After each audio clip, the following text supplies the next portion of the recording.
Hey, this is Mass X, and happy holidays to me. I don't even know how to even do the video for this, but I am top 3 favorite mangas, animes. And you know I've talked about Bleach a lot. Named a lot of my dogs through the years, the rescues and cats after Bleach characters. But one of the most heartfelt and oh my god IPs I love is Yu Hakusho. Now the problem is there has been nearly 0 games available globally for it. In Japan, there was. I played Majin Battle for almost its entirety before it went EOS. It lasted almost 5 years, and it was a Japanese-only game. There's been other ones that haven't lasted as long, nor have been as good. But, oh my god, the Taiwanese version of a fully licensed Yu Hakusho game is out there. The publisher has the APK available on their website and is playable. Now, if you have a Google Play account in that jurisdiction or an iOS account, you can get it for Apple as well as for Android through those means. But if you're an Android user, you can just get the APK. So thank the Lord Almighty. I am so happy to have a Yu Hakusho game to play again. This one is called Fierce Fight. Is it the best game in the world? No. Is it freaking have all the good characters? Is it absolutely fun if you love this AP? Yes, it is. And I have just been nonstop. I've been playing this more than anything else lately. So we're going to delve into this and really show you guys the ease in a game that needs translation these days. It's really not difficult anymore, as well as going to go through the characters, and there is so much stuff here in this game. It has PvP. As you can see here, your basic team is always going to be made up of 6 characters, but there are areas of the game that only allow you to use 1, 2, 3, 4. There's so many ways to power up. But oh my god, I'm all over the place because I'm so happy to have, I've got Jin on the field. I don't know what to do myself. This is so cool. And the best part about this is I have it on my computer. I have it on my tablet. I have it on my phone. It's compatible with all of them easily. You don't have to use a VPN. Oh my god, my head's gonna explode. Kuwabara. Oh my god, I've already been playing through portions of the Dark Tournament. Okay, let's calm down for a second. So this is the main screen for the game. Yeah, it's a little cluttered. They sure like to do that a lot, especially in Taiwan and China, but I digress. So on this front screen, you have the basics of everything. And one of the beautiful things these days is technology has gotten so much better. I specifically use Game Screen Translate when I'm playing non-English versions of games. Most of the time, it's super simple. You can see this little button I'm moving around. You can put it anywhere you want on the screen. You just click it and boom, it tells you everything. So I'm on chapter 20.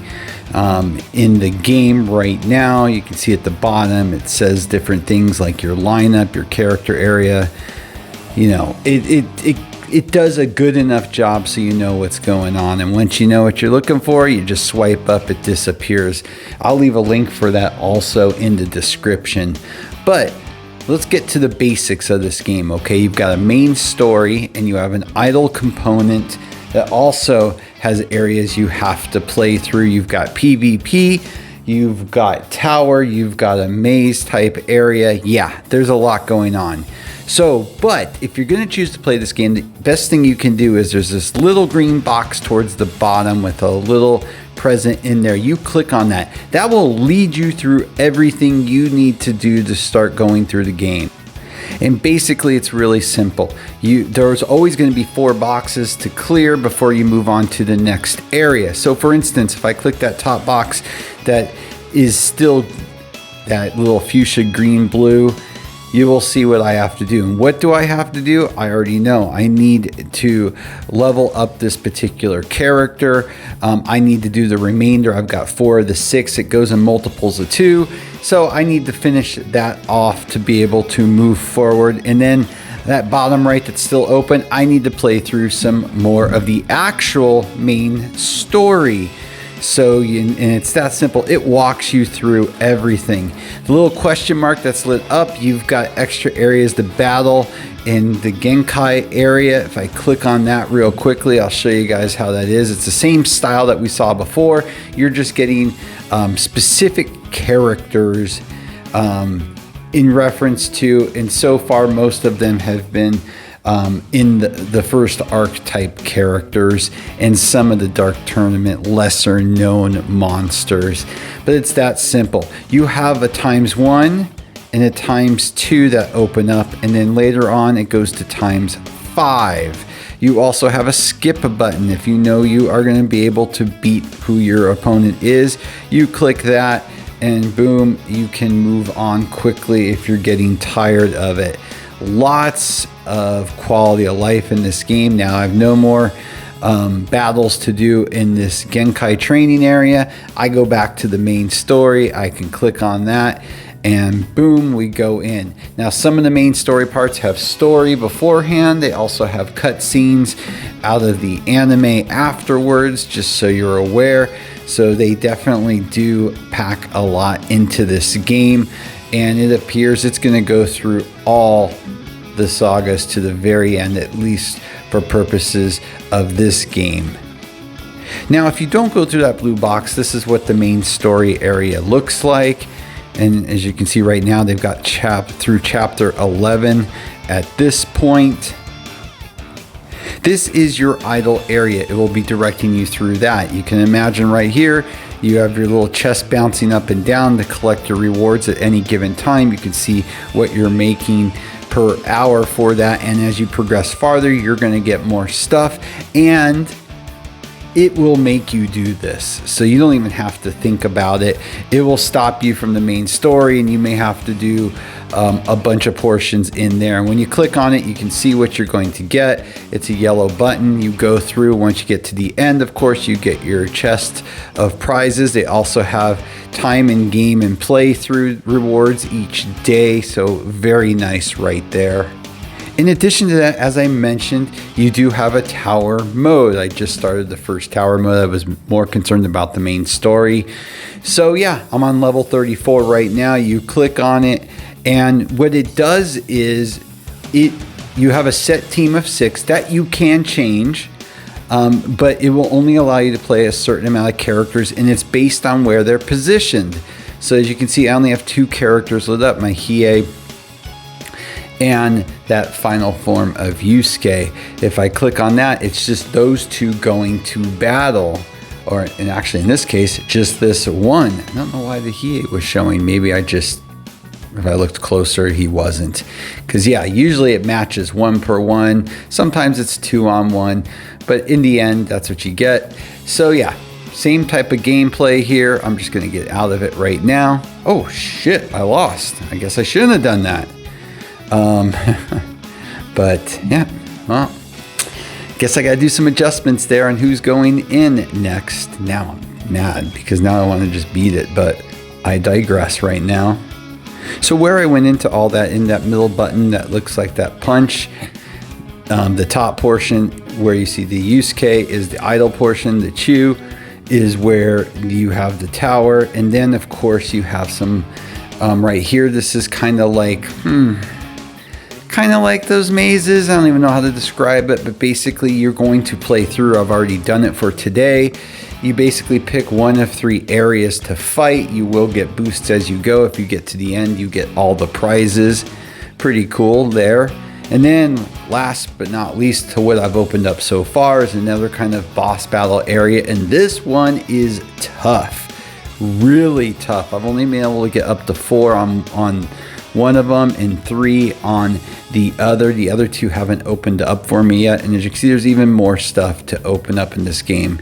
There's just going to be a lot to do. In your PvP area, you basically get a choice of 1 to 3 teams at a time. The one on the left is the easiest. The one on the right is medium. The one in the middle, you don't know.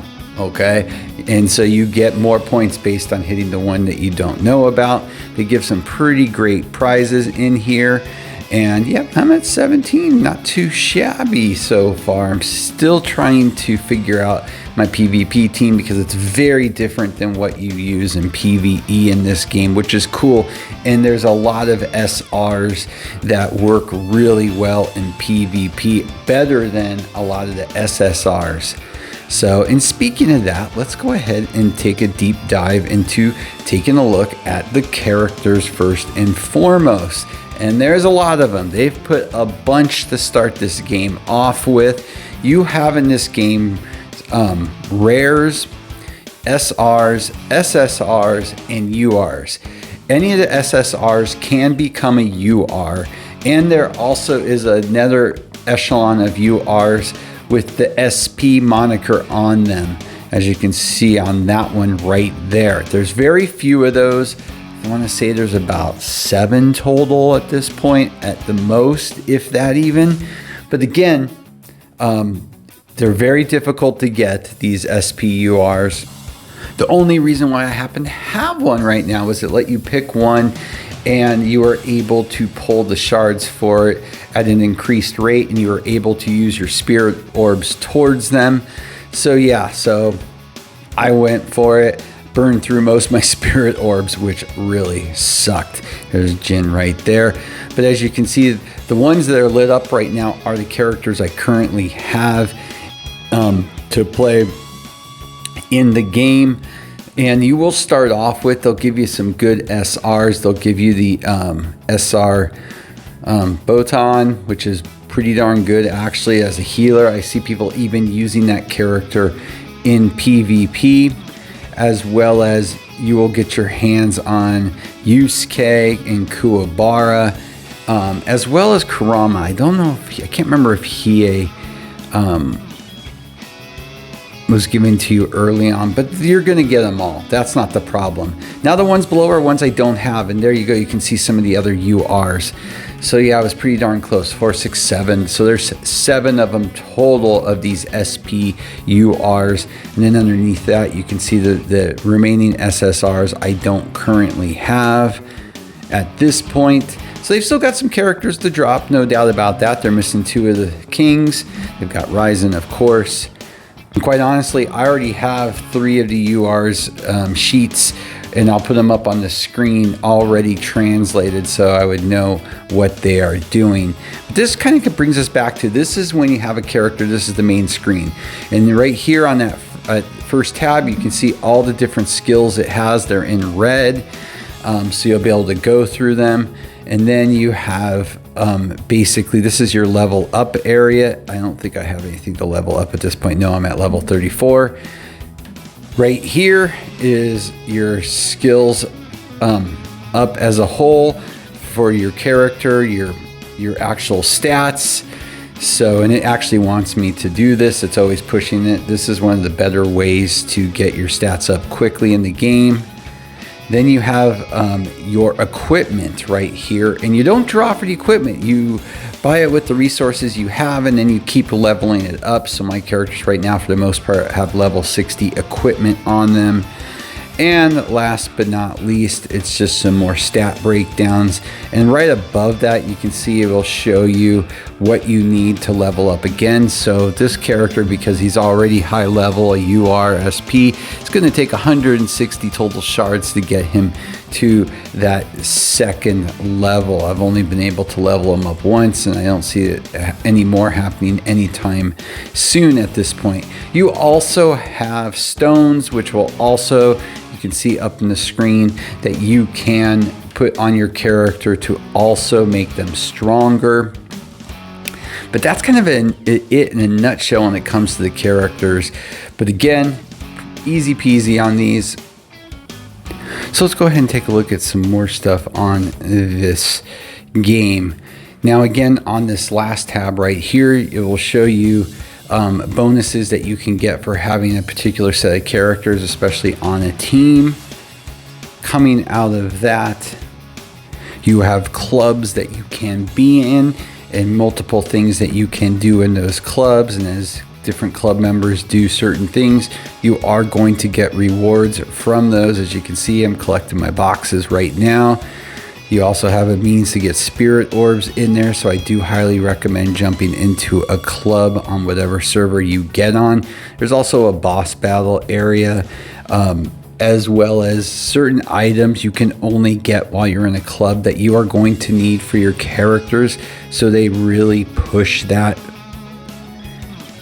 And then you've also got in your club section its own battle area for particular bosses. You can go in and do a skip, or you can actually go ahead and run it. So basically, if you get one score that you're happy with, then there you go. You can go ahead and just skip the ones out. There is a lot of quality of life in this game. You would expect that with a type of idle game such as this. But yeah, I mean, it's that straightforward, but I am so happy to be able to play with these characters in a game again. Ugh, I missed Majin Battle. I really enjoyed that game. I think Dina was the designer for that, and they did a good job. I actually really enjoyed it. And back then it wasn't as easy to translate, but I played it religiously, logged in every day for like 4 years. Then I felt like the writing on the wall that maybe it was going to go EOS, and sure enough, like 6 months later, it did. So my timing was pretty good on that one. Now, who would have thunk it? You really only have one banner at this time in this game, and I've seen no other banners yet pop up. And it basically has all the characters except for the SPURs that I showed you in there.